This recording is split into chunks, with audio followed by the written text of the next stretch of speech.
যে কোনো এলাকার সার্বিক উন্নয়ন অনেকাংশই নির্ভর করে সেই অঞ্চলের যোগাযোগ ব্যবস্থার উন্নতির ওপর।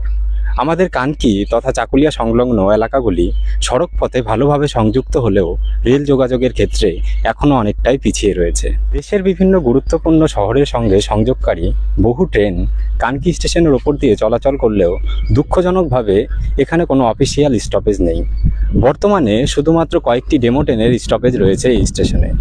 একসময় কাটিহার ইন্টারসিটি এক্সপ্রেস ট্রেনটি এই স্টেশনে দাঁড়াতো, কিন্তু করোনা পরবর্তী সময়ে সেই স্টপেজটিও তুলে নেওয়া হয়েছে। এছাড়াও কানকি স্টেশনে পৌঁছানোর একমাত্র রাস্তাটিও দীর্ঘদিন ধরে অবহেলিত, যেটি প্রায় 1 দশকের বেশি সময় ধরে কোনো প্রকার সংস্কার হয়নি।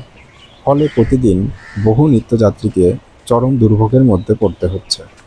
উল্লেখযোগ্যভাবে কানকিতে অবস্থিত পূর্বোত্তর ভারতের অন্যতম বৃহৎ বাবা রামদেব মন্দির, যা একটি গুরুত্বপূর্ণ ধর্মীয় স্থান ও পর্যটন কেন্দ্র। দেশের নানা প্রান্ত থেকে অসংখ্য ভক্ত প্রতিদিন এখানে উপাসনার জন্য আসে, কিন্তু পর্যাপ্ত রেল সংযোগের অভাবে তাদের কিষানগঞ্জ হয়ে ঘুরপথে কানকিতে আসতে হয়, যা সময় ও অর্থ উভয় দিক থেকেই কষ্টকর।